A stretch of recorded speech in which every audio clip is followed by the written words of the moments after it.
අපි ඉන්නේ හතරවෙනි පාඩමේ ඔපරේටර්ස් කතා කරමින් ඉන්නේ. ඔපරේටර්ස් වේරියබල් මත අපිට කරන්න පුළුවන් විවිධ ඔපරේෂන්ස් වර්ග තියෙනවා. ඒ වයින් ඔබ දැනටමත් දන්නවා අපිට එකතු කිරීම, අඩු කිරීම, බෙදීම, වැඩි කිරීම වගේ ඔපරේෂන්ස් ගත්තොත් අපි ඒවට කියන්නේ ඇරිතමැටික් ඔපරේටර්ස් කියලා.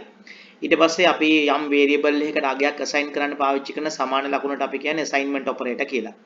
ඊළඟට greater than, less than ආදී වශයෙන් ගත්තොත් අපි ඒවට කියනවා comparison operation කියලා. ඊට පස්සේ and or not ආදී operation වලට අපි කියන්නේ logical operator කියලා. ඊට පස්සේ ඒ වගේම bitwise operator කියලා જાතියක් අපිට හම්බ වෙනවා. ඒ වගේම conditional operator කියලා හම්බ වෙනවා. ඒ වගේම වඩා වැදගත් වෙන දෙයක් තමයි operator precedence එක. ඒ කියන්නේ one බෙගුදරි. අපි වරහන් තිබෙනවා නම් ඉස්සලා සුළු කරන්න ඕන වරහන්. ඒ වගේම වැඩි කිරීම තියෙනවා නම් වැඩි කිරීම කරලායි අපි එකතු කිරීමට යන්නේ. ওই විදිහට අපිට තියෙනවා යම් යම් operation කරද්දී ඒ operation කරන order එකක් තියෙනවා. ඒ order එකට අපි කියනවා operator precedence කියලා. ඒකෙන් අපි මේ සාකච්ඡා කරමින් ඉන්නේ අත වශයෙන්ම අපි arithmetic operators වල විශේෂයෙන්ම addition, subtraction, multiplication, division සහ modulus මේක තමයි මම හිතන්නේ ඔයගලන්ට අලුත් operator එක වෙන්නේ. අපි මේ modulus වලට නැත්නම් remainder කියලා කියනවා. එතකොට 6 3ෙන් බෙදුවාම ඉතිරි නැහැ බිඳුවයි. ඒ නිසා remainder එක බිඳුවයි. හැබැයි 7 3ෙන් බෙදුවාම 6යි ඉතිරි එකක් තියෙනවා. ඉතිරි එක remainder එක 1යි. ඒ වගේම 8 modulus 3 කරපුවාම ඉතිරි 2යි. ඒ වගේම 9 ආයේ 3ෙන් බෙදුවාම modulus උත්තරේ බිඳුවට එනවා. ඒ වගේම ඔයගොල්ලන්ට ඉගෙන ගන්න තියෙනවා මේ ඉන්ක්‍රිමන්ට් ඔපරේටර් එක සහ ඩික්‍රිමන්ට් ඔපරේටර් එක. ඒකේ වේරියබල් එකට මුලට දැම්මොත් ඒකට කියනවා ප්‍රී ඩික්‍රිමන්ට් කියලා. වේරියබල් එකකින් පසු දැම්මොත් ඒකට කියනවා පෝස්ට් ඩික්‍රිමන්ට් කියලා. ඔබ දන්නවා මේ වේරියබල් තියෙන RAM එකේ processing ක්‍රියාවලිය සිද්ධ වෙන්නේ processor එකේ. RAM එකේ තියෙන වේරියබල් එකේ යගේ වැඩි කරලා processor එකට ගන්නවා නම් ඒකට කියන්නේ ප්‍රී ඉන්ක්‍රිමන්ට් කියලා. RAM එකේ තියෙන අගය processor එකට අරගෙන පසුව RAM එකේ අගය වැඩි කරනවා නම් ඒකට කියන්නේ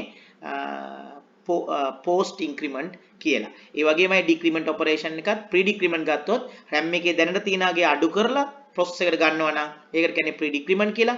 දැනට RAM එකේ තියෙන අගය අරගෙන ඊට පස්සේ RAM එකේ තියෙන අගය පසුව අඩු කරනවා නම් ඒකට කියන්නේ post decrement කියලා.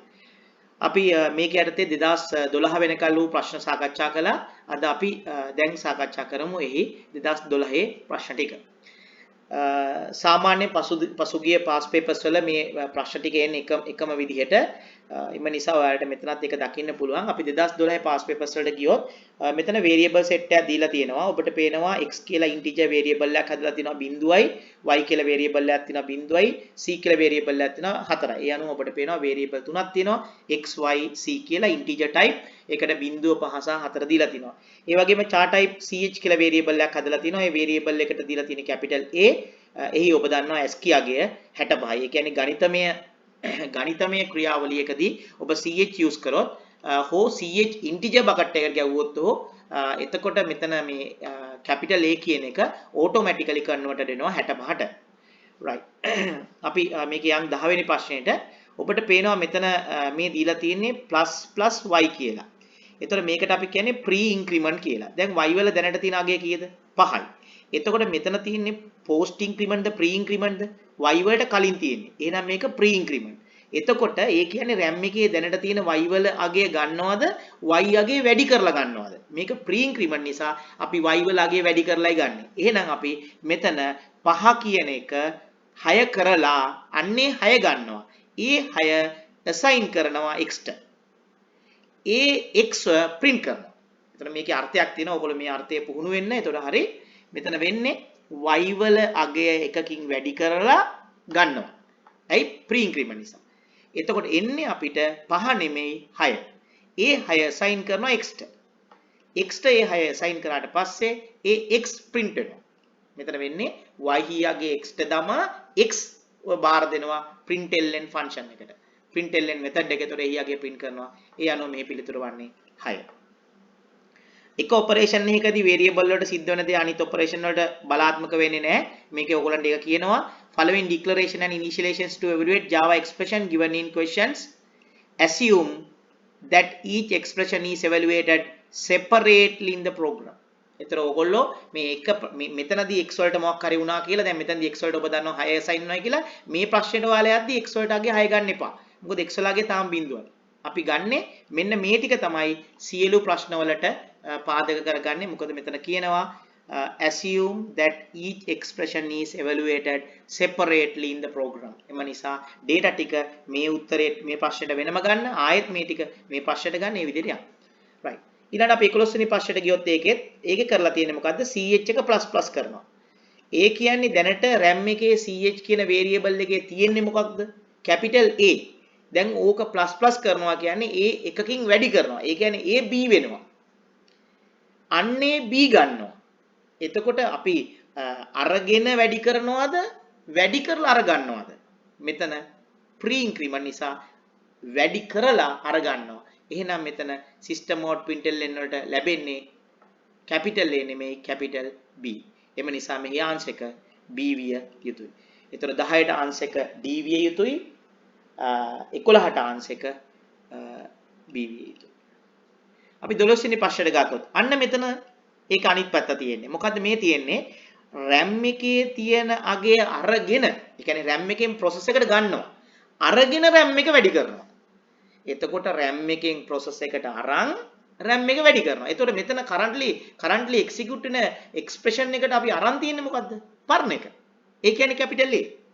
හැබැයි දැන් මේ operation එකෙන් පස්සේ අතන RAM එකේ තියෙන අගය B වෙලා. ඒක වෙනම කතාවක්.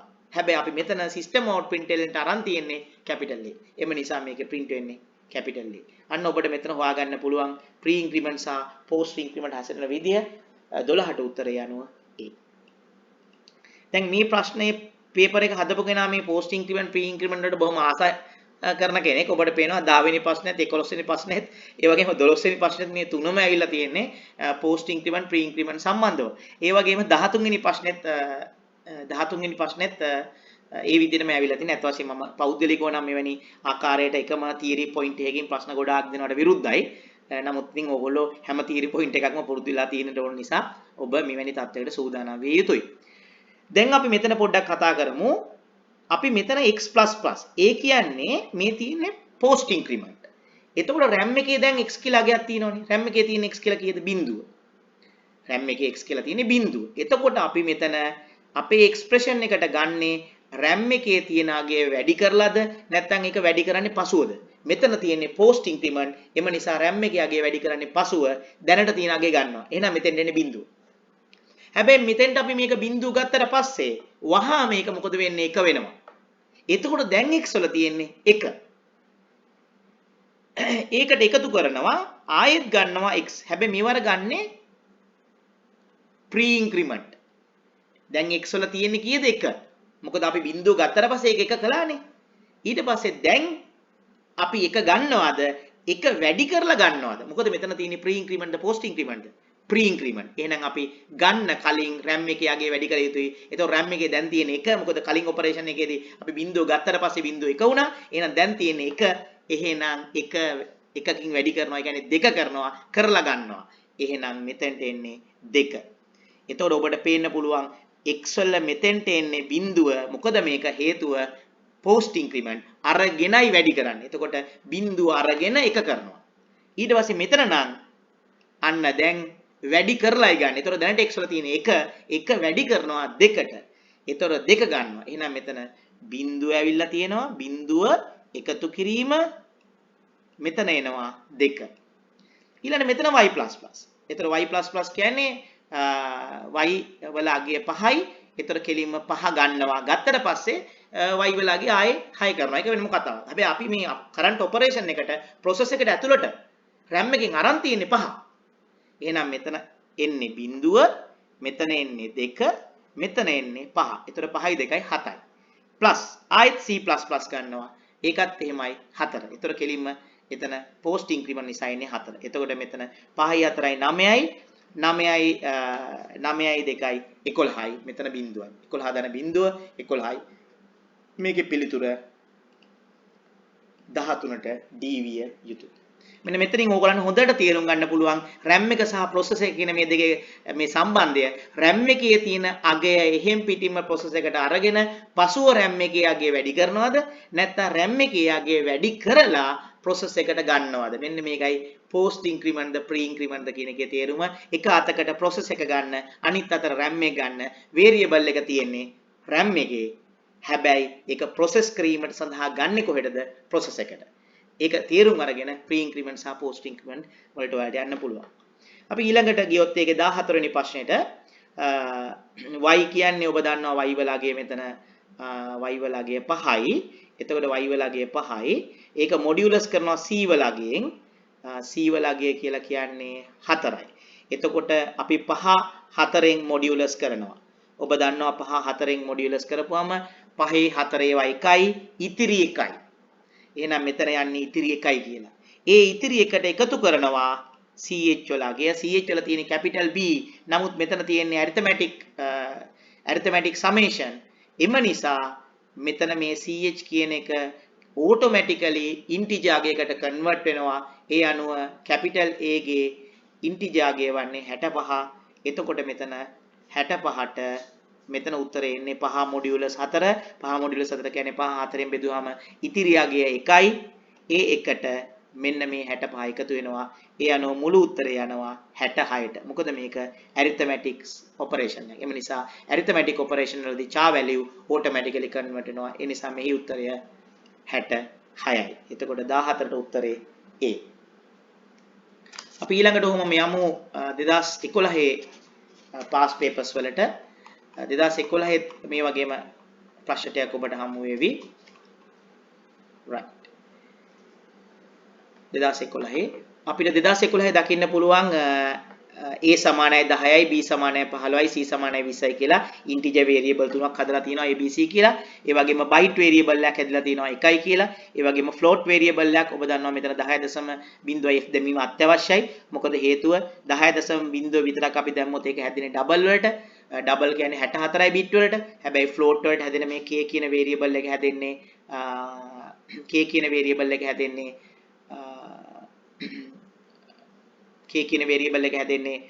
ෆ්ලෝට් වලට. ඒ කියන්නේ 32 බිට්ස් වලට. එතකොට 32 බිට්ස් වලට හැදෙද්දී ඒක 10.0ට හැදලා හරියන්නේ නැහැ. ඒක අපි ගන්නට ඕන එතකොට 32 වලින්. එම නිසා මේක 32 වලින් සෑදීම සඳහා අපි මෙතන simple f හරි capital F හරි දැමීම අවශ්‍ය වෙනවා. ඒ වගේම ch කියන අගය capital A ට ගිහින් තියෙනවා. ඒතර ඔයාලා මේ අවධානය යොමු කරන්න ඕනේ මෙන්න මේ අගයන්ට. 15 ඒ වගේම C වල අගය 20. right අපි ආයතර ප්‍රශ්නේ කියනවා assume that each expression is evaluated separately in the program. ඒතර program එකේදී separately මේක මේ භාවිතා කරන්න කියනවා. ඒ කියන්නේ මේ data ටික 10 වෙනි පස්සට වෙනම සලකන්න, මේ data ටිකම 11 වෙනි පස්සට වෙනම සලකන්න, මේ data ටිකම 12 වෙනි පස්සට වෙනම සලකන්න. මොකද හේතුව මේකේ data ටිකට මෙයා කරන දේ මෙයාට වළංගු වෙන්නේ නැහැ. ඒක ඔයාලා වෙනුවෙන් කරලා තියෙන්නේ. right මේකේ තේරුම මේක ඕගොල්ලන්ට අදාළ නැහැ මේ අවස්ථාවේදී. මේ ඔපරේටර් එක bitwise ඔපරේටර් එක පස්සේ ඕගොල්ලෝ ඉගෙන ගන්නවා. ඒ නිසා අපි දැන් කතා කරමින් ඉන්නේ arithmetic operator නිසා අපිට මේක අයිති නෑ. මේ ඔපරේටර් එක මතක තියාගන්න. bitwise ඔපරේටර් එක. මෙන්න මේ ඔපරේටර් මෙතන අපිට මේක ප්‍රශ්නය කරන්න පුළුවන්. ඔබ දන්නවා මෙතන කරලා තියෙන්නේ k++. හැබැයි මෙතන k++ කියලා කියන්නේ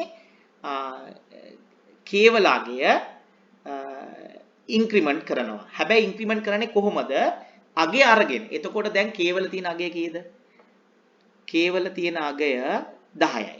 එතකොට k වල තියෙන අගය 10යි. දැන් 10.01කින් වැඩි කරනවා. ඒ කියන්නේ 11.0. හැබැයි දැන් අපි RAM එකේ තියෙන 10.0 process එකට ගන්නවා. එතකොට දැන් process එකේ තියෙන්නේ 10.0. මොකද මේක pre increment නෙමෙයි post increment. post increment එකක් වැඩ කරන්නේ අරගත්තට පස්සේ. එතකොට process එකේ තියෙන දැන් ඔයාගේ වම් අත හිතන්න process එක, දකුණු අත හිතන්න RAM එක. එතකොට RAM එකේ තියෙන 10.0, RAM එකේ තියෙන 10.0 process එකට ගන්නවා. එතකොට process එකට එන්නේ 10.0. ඊට පස්සේ RAM එක එක වැඩි කරනවා 11.0ට. දැන් process එකේ තියෙන අගය assign කරනවා අර variable එකට. එතකොට දැන් මෙතනදී assign කරනවා කියන්නේ අර RAM එකේ එකට වැටෙනවා. එතකොට අපි මේ process එක ඇතුලේ තියෙන්නේ 11.0ද 10.0ද 10.0. එම නිසා ආපහු ගිහිල්ලා k වලට ගහන්නේ. ආපහු ගිහිල්ලා RAM එකේ k වලට assign කරන්නේ 10.0. දැන් ඒ 10.0 k වලට වැදිලා තියෙන නිසා මේක ඉවර වෙද්දී k වල තියෙන්නේ 10.0. මොකද 10.0 process එකට ගත්තා. ඊට පස්සේ RAM එකේ තියෙන k වලගේ 11.0ට ගෙනිච්චා. හැබැයි process එකට ගත්ත වගේ ආපහු ගිහිල්ලා k වලට assign කරනවා. ඒ කියන්නේ k වල දැන් තියෙන්නේ ආයෙත් 10.0. එම නිසා මේකේ k කියලා print වෙන්නේ 10.0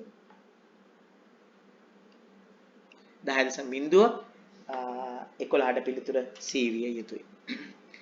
අපි ඊළඟට මේ ප්‍රශ්නේ ගියොත් මේක වැඩි කිරීමේ ප්‍රශ්නයක් තියෙන්නේ. ඒක සරල ප්‍රශ්නයක් අත් වශයෙන්ම A වැඩි කිරීම m වැඩි කිරීම k. එතකොට A වලගේ 10යි m වලගේ 1යි. එතකොට 10යි 1යි 10 වරක් 1 11යි. sorry 10 වරක් 1 10යි. A m k. එතකොට k වල තියෙන්නේ floats වගේ 10.0. එතකොට 10 වරක් 1 10යි ඒ 10 වරක් 10 float. ඔබ දන්නවා මේක int මේක byte මේක float. එතකොට int byte float වැඩි කරපුවම යන්න ඕන කොහෙටද? ලොකු එකේ complex type එකට. හැමතිස්සෙම මතක තියාගන්න යම් arithmetic operation එකකට අසමාන type දැම්මහම යන්නේ large complex type එකට. එතකොට මෙතන byte තියෙනවා int තියෙනවා float තියෙනවා. එතකොට මේක 8 bit simple මේක 32 bit simple මේක 32 bit complex. එහෙනම් මේ පිළිතුර යන්නේ 32 bit complex වලට. ඒ කියන්නේ ලොකුම type එකට සංකීර්ණම type එකට. ඒ කියන්නේ float වලට. එහෙනම් මෙතන 10 වැඩි වෙනවා 1න් 10යි ඒ 10 වැඩි වෙනවා 10.0න් උත්තරය 100.0. 100 නෙමෙයි 100.0. මොකද යන්නේ සංකීර්ණ type එකට. එම නිසා 12 වෙනි පිළිතුරට උත්තරය B. ඕගොල්ලෝ පසු ඉගෙන ගනී මේ comparison operation එකක් මේකත් comparison operation අපි ඒව ගැන පසුව සාකච්ඡා කරමු. right 2010ට යන්න පුළුවන්.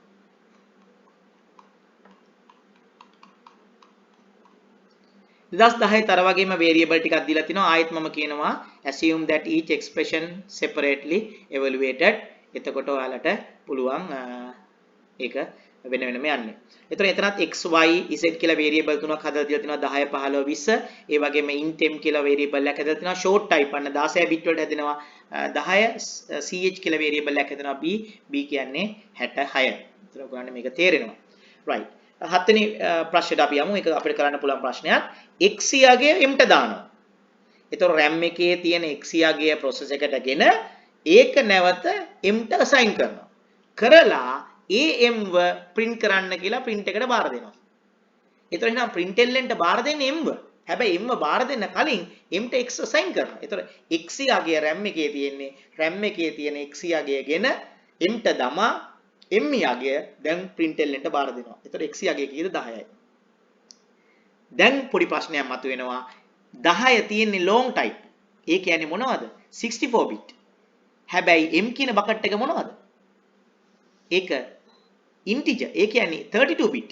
දැන් මෙතන ප්‍රශ්නයක් මතුවෙනවා 64 එකක් 32 වලට ගහන්න පුළුවන්ද? ගහන්න බෑ. එහෙම ගහන්න බෑ. එහෙනම් ඒක කාස් කරලා ගහන්න වෙනවා. එම නිසා මෙතන පිළිතුර error. පිළිතුර error. ඔබ 2010 7 වෙනි ප්‍රශ්නෙට ගියොත් 7 වෙනි ප්‍රශ්නේ පිළිතුර E විය යුතු හේතුව x කියන්නේ 32 bit int අගයක්. ඒක x කියන්නේ long අගයක් 64 bit 64 bit long අගයක් වන x අගය අපිට බෑ 32 bit int bucket එකකට දාන්න. එම නිසා ඒකේ assignment error එකක් එනවා. අපි ඊළඟට මේ ප්‍රශ්නෙට ගියොත් c ඔබ දන්නවා අපි මෙහෙම literal එකක් ලිව්වොත් ඒ literal එක අපිට පේන්නේ integer විදියට 32 bit. හැබැයි k කියන්නේ මොනවද? short. එතකොට k කියන්නේ short variable එකක්. ඒ කියන්නේ 16 bit එකක්. එතකොට ඒකේ තියෙන අගේ 10යි. ඔබ දන්නවා 16 bit එකක් 32 bit වලින් වැඩි කරාම ඒ උත්තරය යන්න ඕන large complex එකට. එතකොට 16 bit එකයි 32 bit එකයි ගත්තාම ඒකේ large එක 32 bit. එහෙනම් මේක යන්නේ int වලට. මේක short මේක int. මේකේ ගුණිතය යන්නේ int වලට. එම නිසා ඒ ලැබෙන පිළිතුර ඒ කියන්නේ 100 වරක් 10 කියන උත්තරය ඒ කියන්නේ 1000 කියන උත්තරය අපිට ලැබෙන්නේ integer වලින් 32 bit වලින්. ඒක assign කරලා තියෙනවා k වලට. ඔබ දන්නවා k කියන්නේ short variable එකක්. ඒ කියන්නේ ඒක 16 bit. දැන් 16 bit එකකට මේ උත්තරය දාන්න පුළුවන්ද? දාන්න බෑ. එහෙනම් කාස් කරන්න ඕන. ආයෙත් එනවා incompatible type error නැත්නම් possible loss of precision කියන එක එනවා. ඒ තමයි මේකේ පිළිතුර 32 bit int ඒක assign කරන්න උත්සාහ කරනවා 16 bit k කියන variable එකට. ඒක assign කිරීම වැරදි. ඒ නිසා 8 වෙනි ප්‍රශ්නෙට පිළිතුර E. මෙතනදී කරලා තියෙන්නේ ch යගේ m ට assign කරනවා. එතකොට ch වල තියෙන්නේ b. m කියන්නේ මොකක්ද? ඉන්ටිජර් එකක්. ඔබ දන්නවා char එකක් ඉන්ටිජර් වලට assign කරන්න පුළුවන්. හැබැයි එහෙම වුණාම ඉන්ටිජර් බකට් එකේ store වෙන්නේ char එකේ ඉන්ටිජර් value එක. එතකොට println ට බාර දෙන්නේ m. එතකොට මෙතන මේක සිද්ධිය මොකක්ද? ch තියනාගේ m ට දානවා m බාර දෙනවා println ට. එතකොට println print කරන්නේ m. එතකොට m කියන්නේ ඉන්ටිජර් බකට් එකක්. එතකොට ch වලගේ m ට assign කරන්න පුළුවන් කිසිම ගැටලුවක් නැහැ. හැබැයි එතනදී assign වෙන්නේ capital B කියන එක නෙමෙයි එහි අගේ. ඒ කියන්නේ 66. එහෙනම් මෙතන print වෙන්නේ 66.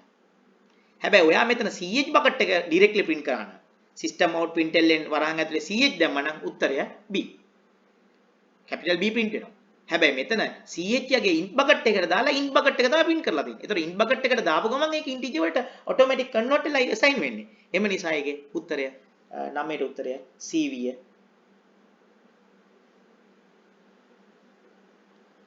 C විය යුතුයි. m කියන්නේ yes.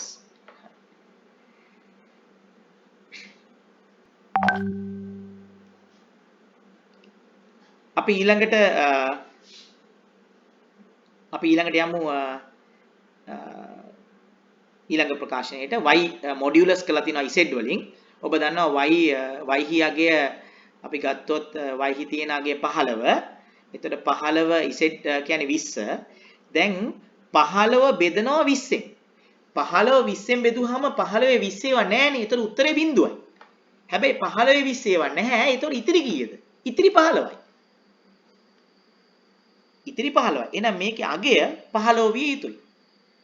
ඇයි හේතුව y වල තියෙන්නේ 15 15 බෙදනවා 20ෙන්.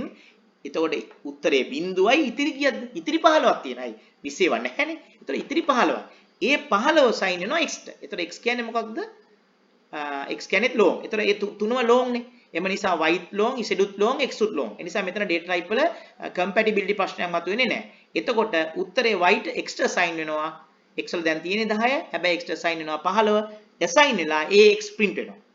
දැන් මෙතන වෙන්නේ y modulus කරනවා z ගෙන් ලැබෙන උත්තරේ x ට assign කරනවා. ax printl ට බාර දෙනවා. එතකොට printl ට බාර දෙන්නේ x assign කරලා. එතකොට එහෙනම් මේකේ පිළිතුර විය යුතුයි 15.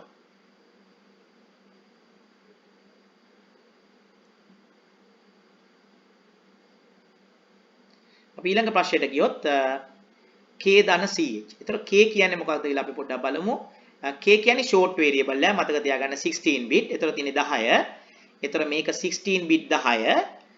මේක ch. ch කියන්නේ 16 bit integer වලට convert වෙනවා. එතකොට ch කියන්නේ එතන b. b කියන්නේ ඔබ දන්නවා දැන් මෙතන තියෙන්නේ arithmetic summation එක නිසා මෙතන b කියලා නෙවෙන්නේ b automatic convert වෙනවා 66ට.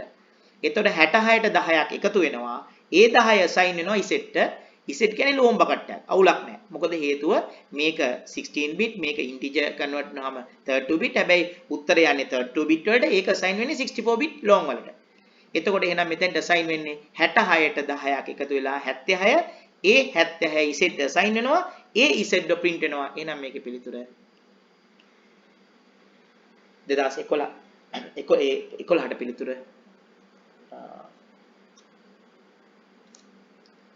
z ඔබට පේනවා ඇති z කියන්නේ long bucket එකක්. එතකොට int long bucket එක k කියන්නේ short bucket එකක්. ch කියන්නේ එම නිසා මෙහි පිළිතුර 76 විය යුතුයි. අපි මේ සාකච්ඡා කරමින් ඉන්නේ arithmetic operation හා සම්බන්ධ ප්‍රශ්න 2010 දක්වා. අපි ඊළඟ session එකකින් ආයෙ නැවත සාකච්ඡා කරමු ඉතිරි papers වල තියෙන arithmetic operations.